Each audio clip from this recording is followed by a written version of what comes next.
afternoon, guys. Today is Tuesday. What does that mean? Table talk. Table talk. Table talk. It is about 1 o'clock in the afternoon. It is March 31st, 2015, a Tuesday, and I knew the date without having to be told.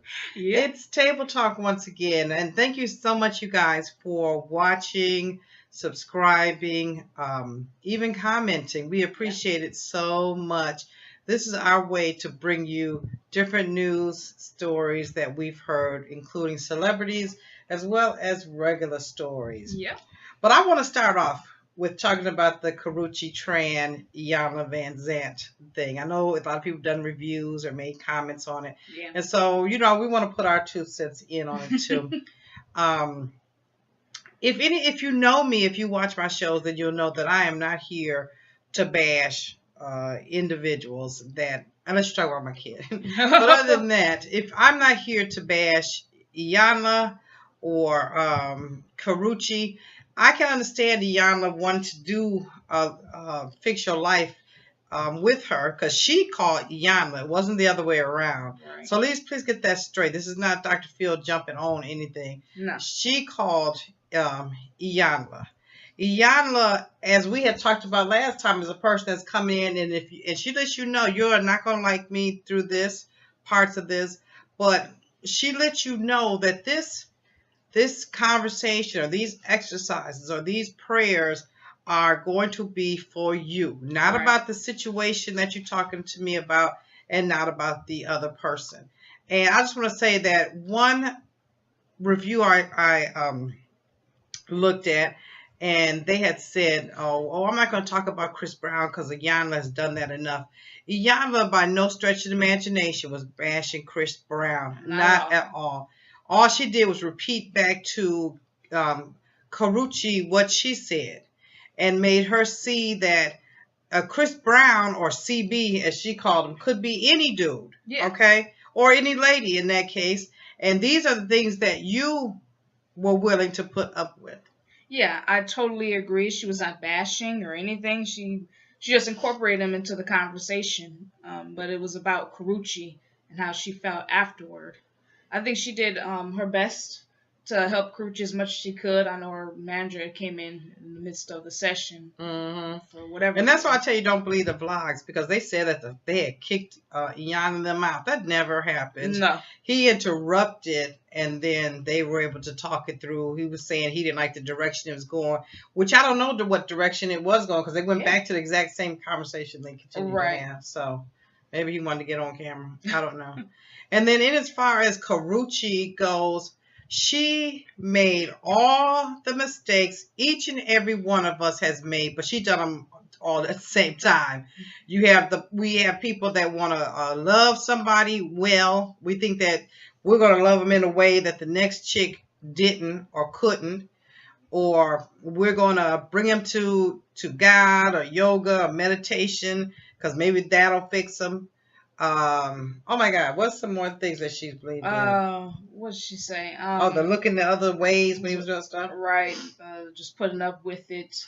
Like you said, taking them to church and the yoga and this and that. Like that's gonna do something. Saying yes to things that were disrespectful. Or right. Cross boundaries. Absolutely. Not drawing any boundaries.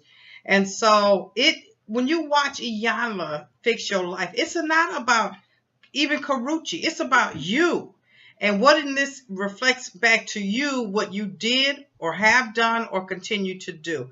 And it's just that she has the person, I don't know, my nose is itchy, but she has the ability to be a voice for many women. And I'm not just saying young women, because it's women that are older. And I know some who do some of those things and think they can love somebody to death, or they can overlook that or pretend they don't see that, or don't comment on this and that, or don't draw boundaries that says, I'm not the one.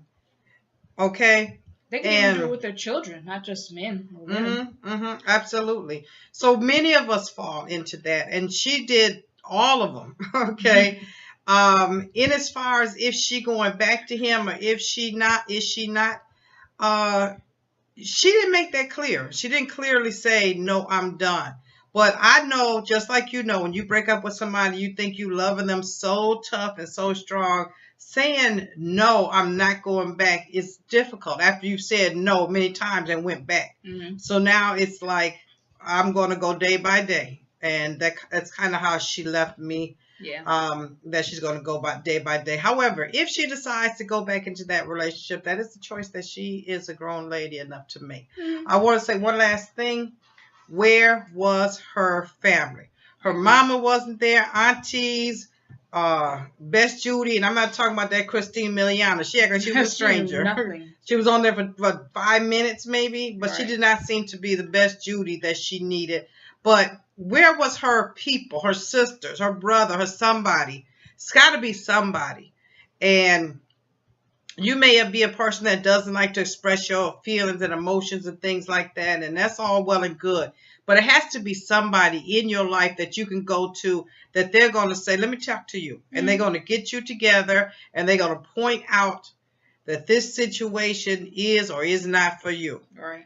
And they're going to ultimately leave it to you because you're grown, you're of age. But she did not have that person. And I wish that she had her mother sitting up there, auntie or somebody. I agree. Daddy, anybody to say, she did this once, twice, but I bet you this not going to happen no more. Yeah. And that type of thing. I agree. You should have at least one person that you know that you can talk to about anything with, or somebody that can put you back on track when you know you're getting off. Mm-hmm. Because even with T, when she's had some little relationship things in college and stuff, she'll call me right away to let's talk about it to see if am I being overly sensitive or is this really real or give me some feedback. And then we keep our lines of communications open that way. We're not perfect, but we work on it. Yeah. So what else are we talking about today?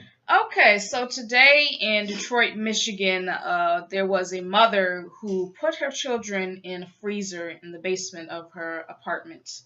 The story that I read at first was that she was going to be evicted from her apartment. And the police were down there to evict her and get all her stuff out there. And one of the police officers headed in the basement and looked inside a freezer box and saw what they thought was a woman in a bag. But it was two young children, about 7 and 4 maybe. Mm-hmm. 2 young children stuffed in bags and put in the freezer. And they were in shock.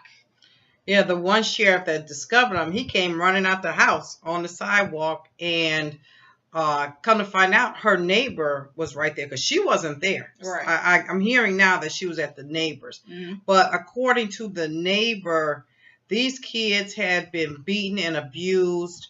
And 2 years ago, the girl had died. And her brother was forced to put her in a bag and put her in the freezer. Mm-hmm. And ultimately, she ended up killing him the next year. She died 2012, and the boy died 2013. Yep. And people knew about it. And my thing was, where was the school? Why didn't the school call and check and see where they are? Because I've been a principal and I've been a teacher for years. And when that kid transfers, there's some transfer paper that has to go through. And then we have to send the kids records to whatever the new school is. If we don't send them automatically, they're going to send a notice to send it to us, send them to them. Because we keep a paper trail on every kid. And I know a lot of people are saying, well, where to school? But we keep a paper trail. So somebody dropped the ball in that school because the schools didn't even know where they were. And they had numerous visits by DHS, who the neighbors had called on them, and police visits, but nobody found anything, and I don't know if they weren't allowed to come up in the house or I don't know. Yeah. And then the kids being in bags and deep freeze, that would keep it from having any kind of smell. Smells, right. So she came to court. She admitted it. She did not look crazy, but she did not look interested or remorseful or passionate or anything. So I don't know what's going to happen to that. Y'all leave these kids alone. Okay? Please do. They're not, God did not put them here for you to torture and victimize and hurt. They were here to teach us, okay, to open our hearts and open our minds and accept them just the way they are and help to support and foster them on into their life. I totally, completely agree. And I know she has 2 older children. They're in protective custody. And I feel like if you don't feel like you're equipped to have children, or you're contemplating whether you should have children, please opt to not do so. Mm-hmm. Or you get ready to hit that last lick that's going to take them off this earth. Right. Stop. Yeah, I agree. Take a pause. But on to other children things. We hear about a 12-year-old that bleaches her mother's drink because of her iPhone. This in Colorado. This little girl had an iPhone. First and foremost, why is a 12-year-old with an iPhone? Really? Maybe get one of those little bomber phones or something. But when you're at school, they have phones in the classroom. They have phones in the office, so you can use a phone. Even though kids used to bring phones to the schools I worked at. If they had them out and about or anything, we confiscated them anyways, and their parent would have to come get them, and all of that. If they rang, they were gone. Right. But they have schools readily available for the students. Usually if you go by somebody's house, they've got a phone that you can use. So anyway, she's 12, and now we don't know the exact reason, but the parents decided to take the iPhone away. And in retaliation, this girl put bleach in her mama coffee. Twice. And let her drink it till finally the mother was in such excruciating pain that she had to go to the hospital, and at the hospital they discovered that she had been poisoned with bleach. And the only person that could have poisoned her was the 12-year-old girl. And she even admitted herself that she had smelled the glass the first time and that she could smell the bleach, but she thought maybe her daughter didn't rinse the glass out as well. Right. Who does that? Right.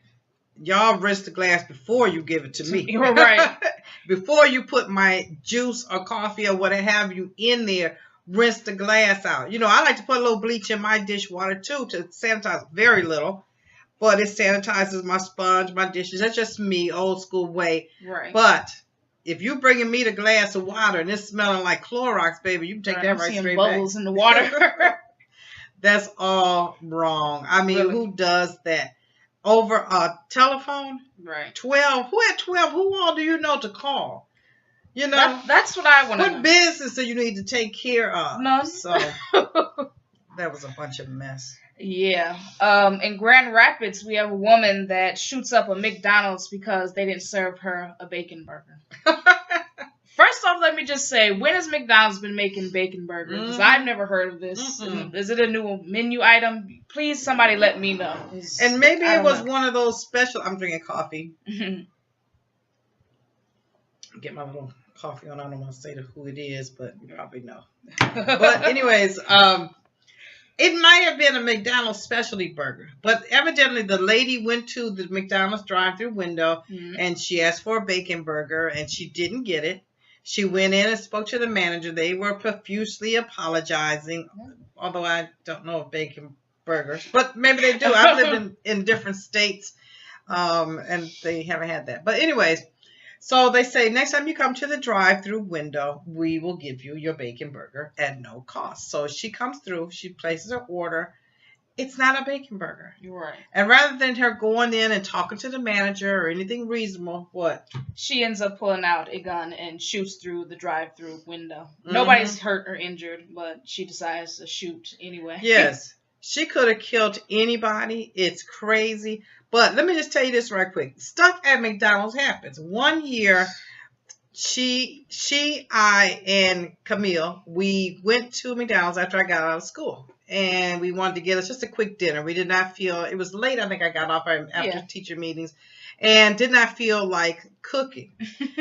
So we go to McDonald's, and everything is all good, and we placed our order.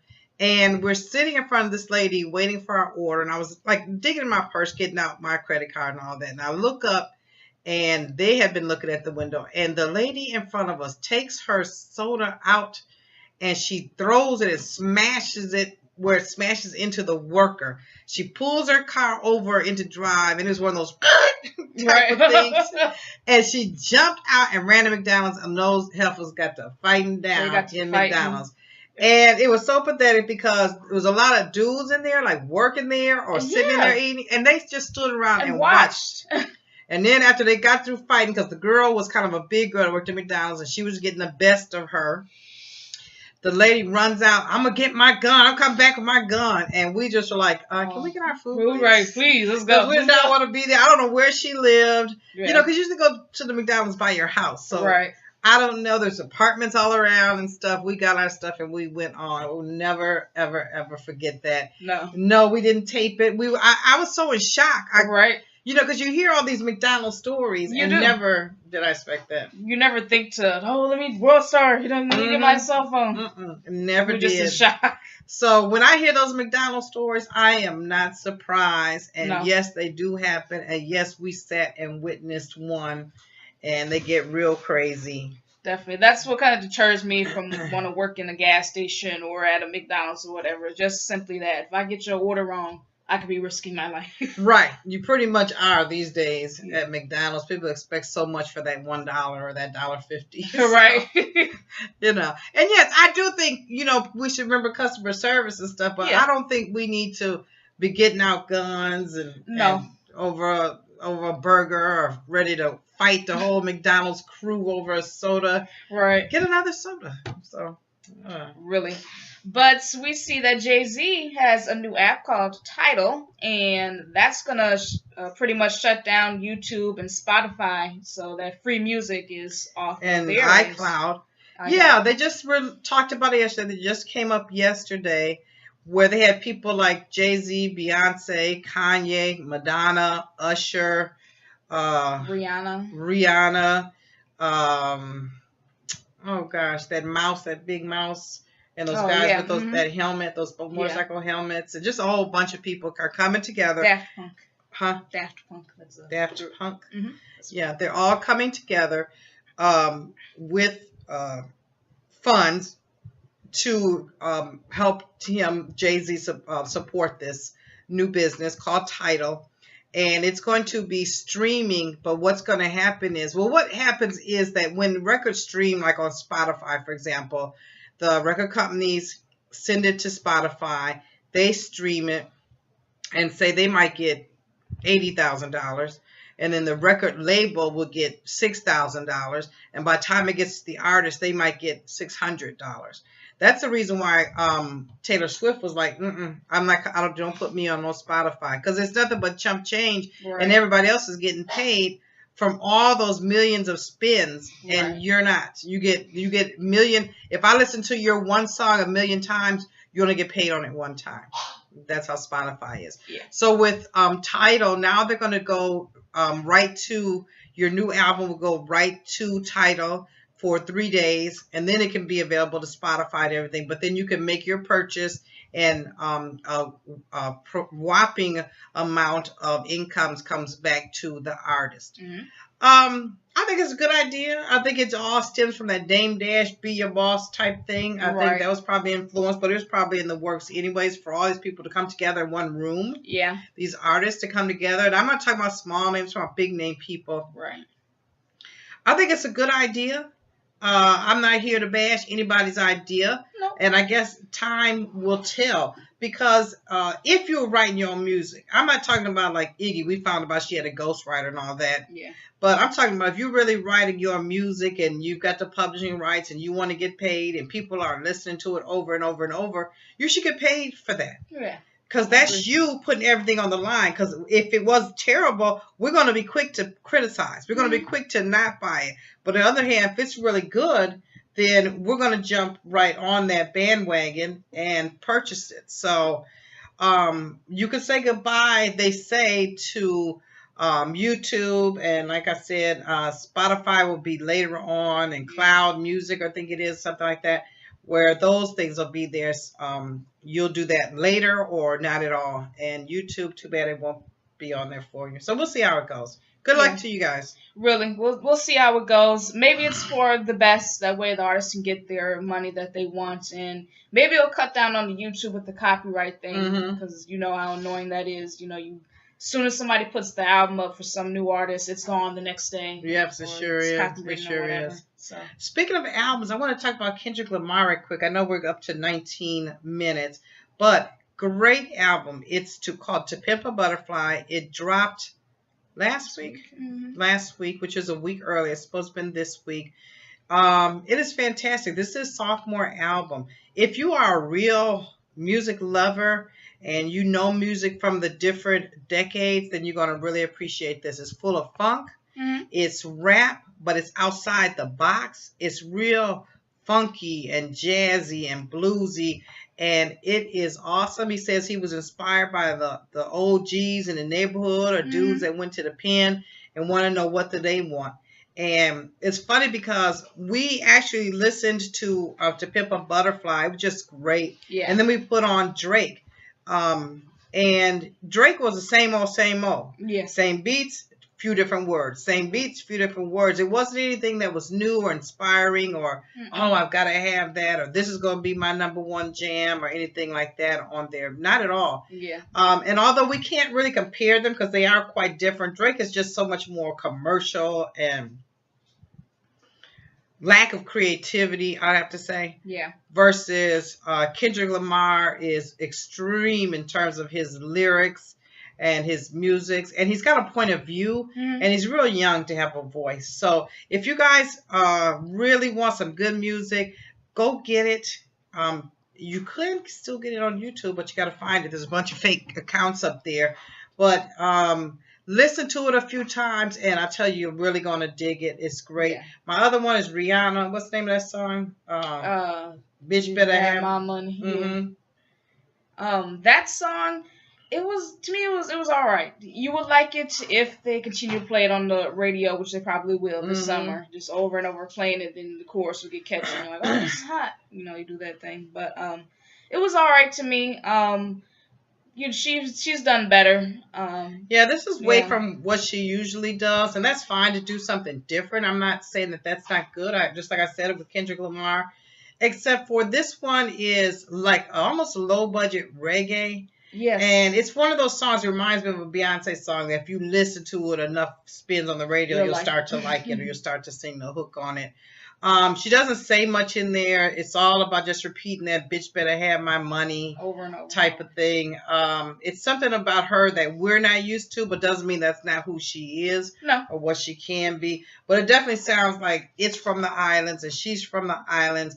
On a scale of 1 to 5, I'm going to give it a 2. Yeah, I agree. Yeah, definitely. But if she continues to do her music as she does, she'll be fine. And plus, she needed to put something else out there, so that'll be a little piece of junk to hold you for a while. Because that 4 or 5 seconds is. That wouldn't be. But I would give that a 3 over this, anyways. Yeah.